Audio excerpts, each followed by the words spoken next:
잘 나옵니다만, 예, 이 T 계정을 모르면 제가 설명을 할 수가 없어요. 그렇죠? 근데 이거 T 계정 설명하는데 꽤 걸리거든요. 죄송해요. 요거는. 자, 보시죠. 자, 영상 내일 꼭 보셔야 돼요. 꼭. 알죠? 특히 자산, 부채, 자본은 이월된다면서요. 그렇죠? 그럼 기초가 어디 있고 기말이 어딘지를 외우셔야 돼요. 근데 그냥 외우시면 그러니까 영상에 회계 것 열심히 설명하고 있거든요. 그거 꼭 보세요. 혹시라도 건너뛰신 분들은. 그리고 다시 이제 이쪽으로 와서 설명할게요. 내일 바로. 자, 보시면 여기. 자, 일단 그쪽이 안 되면 나중 재고자산 나머지가 다 안 돼서 그래요. 그렇죠? 유형자산부터 먼저 하겠습니다. 보시면. 자, 일단 유형자산인데요. 요거 회차 좀 불러드리게 생각해보니까. 회차 좀.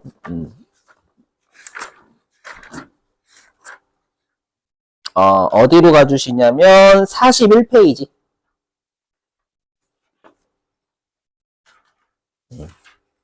자, 교재 41페이지. 자, 거기 큰 4번 유형자산 있죠? 큰 4번 유형자산. 거기에다가 100회 7? 100회 7? 네. 자, 그 다음 맨 아래에 네모 2번 유형자산의 취득원가 있죠? 맨 아래 네모 2번 유형자산의 취득원가 있을 거예요. 회차 적어주세요. 요거 실기 이론 둘 다 잘 냅니다. 네. 자, 특별 101회 5. 특별 101회 5. 그 다음에 특별 102회 5. 특별 102회 5. 그 다음에 105회 4.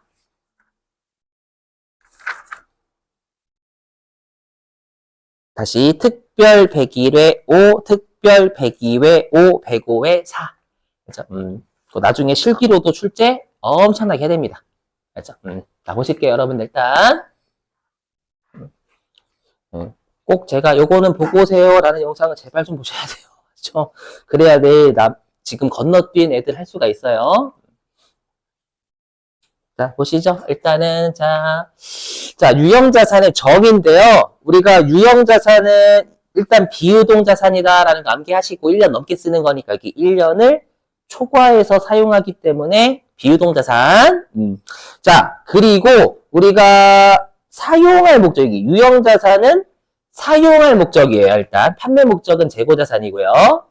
자, 그리고 유형이니까 물리적 형태가 일단 있어야 유형자산입니다. 동의되시겠어요? 자, 근데 진짜 조심하시겠어요? 진짜 조심은 아니고 가끔씩 나오면 거진 틀리는 개정 과목이 있습니다. 뭐냐면 우리가 토지하고 건물이라는 개정 과목 있죠. 얘는요, 사용 목적에 뗐어요. 그러면 이럴 수 있잖아요. 내가 땅하고 건물을 왜 샀냐면 내가 땅값이나 아니면 건물값 오를 걸 기대하고 산 거예요. 그럼 사용 목적으로 산 거예요? 아니죠. 뭐냐면 이걸 좋은 말로는 시세 차익 얻을 목적, 투자 목적, 나쁜 말로는 투기. 그렇죠? 그 목적으로 여기요. 개정 과목입니다. 암기하셔야 돼요. 뭐냐면 투자 목적으로 토지나 건물을 매입했다라고 하면 이때 개정 과목은 토지, 건물이라고 안 쓰고요. 투자, 부동산이라는 개정 과목을 씁니다. 아셨죠? 그래서 토지하고 건물이라는 개정 과목은 언제 쓰는 거냐면 네, 사용 목적일 때 씁니다. 사용 목적일 때요. 이거 좀 조심하셔야 됩니다. 그러니까 삼성전자가 토지 건물 사면 토지 건물 쓰는 거고. 그렇죠? 만약 좀 그런가? LH가 LH가 예, 좀 그렇다. 옛날에 예. 아셨죠? 아무튼 그러니까 여러분들이 만약에 땅값이나 건물값 오르겠지? 라고 해서 막 산 거예요. 그때 투자 부동산이라고 해요. 자, 됐고요. 자, 그 다음에 이제 유형자산의 예시입니다. 요 예시는 개정 과목입니다요. 자, 첫 번째. 우리 이미 했었지만 땅, 나대지 이런 것들은 다 땅 형태면 다 토지라고 합니다, 여러분들. 근데 나중에 배우실 건데 우리 감가상각이라는 게 정말 중요하거든요. 회계에서. 세법도 그렇고. 그럼 감가상각은 이렇게 생각해 주시면 돼요. 뭐냐면 우리가 비용이 사용한 거죠. 사용한 거. 쓴 거나 사용한 거나 같은 말이잖아요. 맞죠? 그러면 우리가 사용 목적인 유형자산과 무형자산 있죠. 사용 목적인 유형자산과 무형자산은 사용하다 보면 당연히 비용 처리해야 될 거 아니에요, 여러분들. 맞죠? 그걸 우리가 감가상각한다라고 표현합니다. 일단, 맞죠? 근데 여러분들 토지는 사용기간이 유한해요, 무한해요? 사용기간이 토지는. 유한, 무한. 유한해요? 무한, 무한. 그죠? 죄송합니다. 혹시 강원도 사시는 분 죄송해요. 일본으로 할까? 자, 일본 오사카가 여러분들 만약에 오사카의 건물이 무너졌대요. 그러면 건물은 여러분 없어지는 거 맞잖아요. 오사카가 날아가 지구에서? 오사카가 지구에서 날아가는 거 아니잖아요. 오사카는 땅이죠. 맞죠? 그래서 토지는 영원하니까 사용기간이 무제한이기 때문에 감가상각이라는 거 안 한다라는 거 말문제가 끝냅니다. 맞죠? 자, 암기해 주시고. 자, 그 다음에 뭐 건물이라는 개정 과목은 이미 설명했으니까 넘어갈게요. 자, 그리고 구축물이라는 개정 과목은 시험에 안 나옵니다. 뭐 횡단보도 뭐 이런 것들 우리가 구축물이라고 교량이라든지 이런 거, 다리 같은 거 시험에 안 나오니까 무시하시고. 자, 그 다음에 기계장치는 우리가 알고 있는 기계를 기계장치라고 합니다. 이것도 어렵지 않으실 거고. 자, 그 다음에 차량 운반구 있죠. 요 차량 운반구는요, 우리가 탈 것들 있죠. 승용차, 트럭, 버스, 이렇게 안 불러요. 회계는 그걸 전부 다 차량 운반구라고 합니다. 알죠? 그냥 운반하면 차량 운반구라고 해요. 아셨죠? 이거 좀 조심하셔야 돼요. 저기 있잖아요. 뭐 차량, 오토바이, 비행기 전부 다 탈 거죠.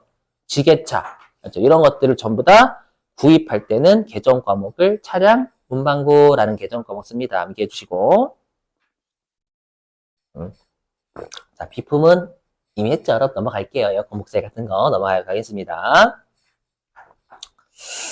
자, 그리고 건설 중인 자산이라는 애가 좀 출제가 가끔 됩니다. 자, 뭔지 설명 좀. 뭐냐면 내가요 좀 건물을 지을 줄 알아요. 왜냐면 우리가 건설업자는 건물 짓는 게 판매 목적이니까 재고 자산으로 가기 때문에 내가 건물을 짓는 업자는 아닙니다 원래. 근데 원래부터 좀 인테리어를 잘했어. 원장님이 그러시거든요 실제로.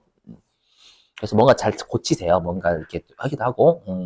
그래서 내가 좀 건물을 지을 줄 알아요. 건설업자 아니지만 했죠. 그래서 건물을 짓기 위해서 내가 여러 개를 쓴 거예요. 그럼 건물, 자산을 취득하기 위해서 썼으니까 얘는 비용이 아니라 자산 잡혀야 된다라는 이제 회계적 마인드로는 이제 좀 받아들여 주셔야 돼요. 알죠? 근데 지금 건물이라는 개정 과목은 언제 쓰는 거냐면 건물 형태가 잡혀 있을 때 쓰는 게 아니라 완성이 돼야 돼, 반드시. 알죠? 근데 분명히 내가 건물이라는 자산을 취득하기 위해서 쓰긴 썼거든요? 썼는데 아직 완성 안 됐잖아요. 그럼 잠시 일단 건물 잡기 전에 뭔가 우리가 자산으로 처리할 개정 과목이 필요하잖아요. 그때 잠시 쓰는 게 우리가 건설 중인 자산이다라고 해요. 여기까지 되세요? 그러니까 내가 일단 건물이 완공되기 전에 막 쓰는 거예요. 그렇죠? 그거 일단 건설 중인 자산 잡는 거예요. 알죠? 일단 만약에 4억 썼다라고 4억을 건설 중인 자산 잡아요. 그랬다가 딱 건물이 완공이 된 거예요. 완공이 되면 더 이상 건설 중인 자산이 아니잖아요. 그죠? 그러면 개소리 한대 저보고 나쁜 놈 시키. 저랑 안 짰어요, 쟤랑 대화도 못해. 고맙네, 이런 개갈 기회 줘서. 당황스러운데? 예. 갑자기 열받는데. 자. 그래서 건설 중인 자산 4억 잡혔다가 완공이 되면 더 이상 건설 중이 아니니까 건설 중인 자산을 대변으로 빼내요. 4억 빼내요. 그리고 건물로 바꿔 끼우는 거예요. 알죠? 그러니까 여기 있죠? 내가 유형자산을 건설하기 위해서 지출한 건 맞아요. 자산 처리하긴 맞는데 일단 완공이 안 됐어요. 그럼 일단은 잠시 잡을 개정 과목이 건설 중인 자산이다라는 거예요. 알죠? 그랬다가 해당 건설이 완료되면 해당 개정 과목으로 대체하는데 우리 시험은 주로 건물로 내니까 건물로 사야 된 거예요. 자, 근데 우리가 이제 건설 중인 자산은 그나마 여러분들이 외워주실 게 감가상각을 하지 않아요. 제가 아까 감가상각은 사용하니까 감가상각한다라고 했죠. 근데 여러분들 건물은 사용한다라는 개념이 있죠. 건설 중인 자산은 사용할 수 있는 상태예요? 없는 상태예요? 아직 없어요. 사용할 수 없는 상태면 감가상각 할 수가 없는 겁니다. 건물 형태가 완공됐을 때 그때부터 하는 거예요. 감가상각은. 알죠? 그래서 토지와 건설 중인 자산은 감가상각을 하지 않는다라는 걸 좀 매우 단순하게 암기해 주시기 바랍니다. 여러분들.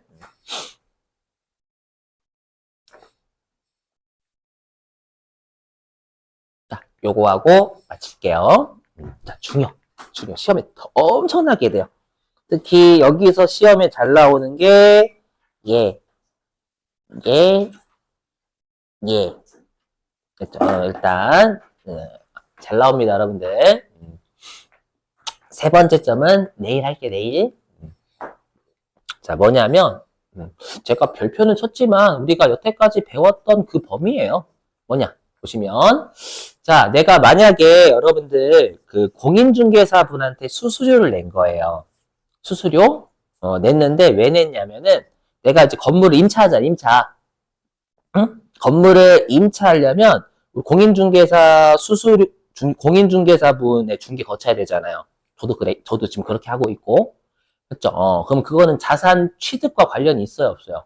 그건 없어요. 왜 없냐면 임차가 내 자산이에요? 세입자 딱 들어가고 이제 이 집은 제 겁니다. 그럼 주인 놀라겠지? 뭔 소리야? 닥쳐라 이렇게 됐거든요. 않잖아요. 맞죠? 근데 정말 내가 집을 산 거예요. 그죠? 집을 샀어. 그럼 이제 내 자산이잖아요. 집을 살 때 공인중개사분의 중개를 거치지 않으면 우리가 나라에서 소유권 인정을 안 해줘요. 내 소유권으로. 그래서 어쩔 수 없이 공인중개사 끼는 거예요, 여러분들. 하고 싶어서 하는 게 아니라. 그랬죠? 혹시라도 그냥 좀 나이가 무시하는 거 아니다. 나이가 좀 어리신 분들은 그렇게 받아들여 주셔야 돼요. 그렇죠? 그러면 자산 취득과 관련해서 우리가 이렇게 전문가한테 수수료 내면 법적 소유권을 인정받아야 되니까 내는 거예요, 여러분들. 등기부 등본 확인하려고. 했죠? 그 잘못되면 또 저당 잡힌 거 내가 잘못했다가 난리 난단 말이에요, 특히. 했죠? 그러면 회계 입장은 법적 소유권으로 만든다라고 내 자산으로 만들기 위한 거네, 취득하기 위한 거잖아요. 맞죠? 그래서 자산 취득과 관련해서 지급한 수수료는 요거 자산이지 비용이 아니다라는 게 정말 중요합니다. 왜냐하면 여러분들 일반적으로 수수료 나갔다라고 하면은 수수료 비용을 적으시는 습관이 있어, 습관. 그래서 수수료가 나갔다라고 하는데 자산 취득과 관련돼서 나갔니? 아니니 구분하셔야 돼요. 물론 단기 매매 증권은 예외죠. 딱 유일한 예외. 자, 그 다음에 네 번째 점, 세금 쪽 구분한 세금 쪽. 잘 내요. 정말 잘 내요. 세금 쪽. 그렇죠. 뭐냐면, 여러분들 자산 취득과 관련된 세금 중에 대표적인 게 취득세입니다. 취득세. 취득세. 취득세 똑같아요. 취득세 안 내면 차량이든 건물이든 법적 소유권 인정 안 해줍니다. 그래서 어쩔 수 없이 강제적으로 취득세 내게 돼 있어요. 그렇죠. 그러다 보니까 취득세와 같이 자산 취득과 관련된 그리고 여러분 제가 그 재무제표 할 때 제자가 우리 여러 제자라고 했잖아요. 기억나세요? 그래서 제세공과금이라는 건 여러 세금이고요. 그 다음에 조심하실 게 있어요, 여러분들. 뭐냐면 앞으로 여러분들이 회계하고 세법 할 때 공과금은 우리가 알고 있는 공과금하고 다른 공과금이에요. 우리가 알고 있는 이거 한 것 같은데 근데 안 했나? 다른 곳에서 했나? 뭐냐면 여러분들 우리가 알고 있는 공과금은 전기요금, 가스요금 같은 거죠. 이렇게 협조해 주실 생각이 있어요. 지금 거의 끝날 시간 다 됐거든. 그죠? 그게 공과금이잖아, 여러분들. 맞죠? 근데 회계하고 세법에서의 공과금은 세금은 아니에요. 세금은 아닌데 강제적으로 내는 성격 있잖아요. 강제적으로 내는 성격을 회계나 세법은 공과금이라고 해요. 대표적인 게 벌금이에요, 벌금. 벌금을 세금과 공과라고 처리해요. 개정 과목은 세금과 공과예요. 그럼 여러분이 생각하신다면요. 우리 벌금 내려갈 때 여러분 세금 내려간다 그래요? 그 벌금 내려갈 때 공과금 내려간다 그래요? 나 공과금 내려간다. 안 그러잖아요. 근데 회계에서는 이거 벌금 개정 과목 세금과 공과 처리합니다. 왜? 요 정의 부합하거든요. 세금은 아닌데 강제적으로 내야 돼요. 맞죠? 그거 나중에 하겠지만 내가 이제 조합이나 단체에 가입해서 회비 내는 회사가, 맞죠? 뭐 그 회비도 매달 내야 돼요. 맞죠? 그것도 세금은 아니죠. 세금 내는 거 아니잖아요. 하지만 강제적으로 내는 성격이니까 그 일반 회비들도 세금과 공과 처리해요. 그러니까 요 세금과 공과라는 개정 과목은 세금을 비용 처리하고 공과금을 비용 처리하는 개정과 합쳐진 거예요. 아셨죠? 받아들이셔야 돼, 반드시. 진짜. 자, 그러면 여기요. 우리 시험에 이제 취득세 말고 요거 출제 많이 하는 게 재산세하고요. 자동차세인데, 일단 여러분 자동차세 뭔지 아시죠? 그러니까 내가 자동차를 매입하는 과정에서 취득세 쓰면 그때는 차량 운반구라는 자산 잡아요. 근데 자동차세는 우리가 차 매입하는 과정에서 내는 거예요? 아닙니다. 여러분 차 가지고 계시면 내는 세금이에요. 차 가지고 있으면. 가지고 있는 건 취득은 이미 끝난 거예요. 끝나고 아마 1년에 2번 내실 거예요, 아마. 일반적으로 1년에 2번인가? 1년에 2번 매년 고지서 날라와요. 맞죠? 그럼 이건 재산세는 뭐 부동산 같은 걸 가지고 있으니까 내는 세금이에요. 그럼 이 두 가지 특징은 보유 단계에서 내는, 보유. 보유 단계에서 내는, 매년 내는 세금이기 때문에 얘네들은 비용입니다. 비용이고, 개정 과목, 이거 개정 과목이에요. 개정 과목은 우리가 세금과 공과라고 처리해요. 개정 과목입니다. 그래서 시험에서 취득세라고 나오면 해당 취득세를 낸 자산으로 처리하시는 거고, 그게 건물에 대한 취득세면 건물, 차량 운반구에 대한 취득세면 차량으로 잡으시면 되는 거예요. 잘 나와요. 근데 만약에 시험에 재산세, 자동차세를 냈다라고 하면 그냥 세금과 공과입니다. 비용이에요. 이거 말 문제도 잘 나오고 실기로 잘 나와요. 대비. 알죠? 자, 이제 마지막 요거하고 마칠게요. 숙제는 내고. 뭐냐면, 여러분도 혹시 테스트 하는 과정 있잖아요. 왜냐면 우리가 기계를 샀는데 얘가 정상적으로 작동하는지 테스트는 해야 되거든요. 그걸 우리가 뭐라고 하냐면 시운전한다라고 해요. 시험 삼아 기계를 작동하는 거. 우리가 일반적으로 운전이라고 하면 자동차 운전이지만 기계도 운전한다라고 합니다. 알죠? 그래서 우리가 해당 기계 장치가 일반적이에요. 걔가 정상적으로 작동하는지 테스트하는 과정에서 쓴 것도 해당 기계 장치를 우리 회사가 원하는 용도가 정상적인 용도잖아요. 그걸로 하기 위해서 쓴 거니까 얘도 자산이에요. 빨리 회계적 마인드로 접근. 아셨죠? 근데 대신에 우리가 만약에 내가 테스트하는 과정에서 기계장치 테스트하는 과정에서 200 썼대요? 맞죠? 200 썼는데 테스트하는 과정에서 나오는 제품을 시제품이라고 해요. 시제품. 맞죠? 그러면 그 시제품을 팔 수 있어요. 그래서 내가 팔아서 20만 원을 건졌대요. 그러면 순수하게 테스트비로 얼마 쓴 거예요? 180 쓴 거죠? 그럼 180만 원 더해요. 그게 이 표현이에요. 굳이 표현은 이거잖아요. 200만 원은 자산 처리하는데 시제품 20만 원 매각한 건 자산에서 뺀다르게 돼 있잖아요. 이걸 굳이 표현하자면 그냥 순수한 테스트비를 자산에 더한다는 뜻이에요. 아셨죠? 자, 오늘은 여기까지 하고요. 여러분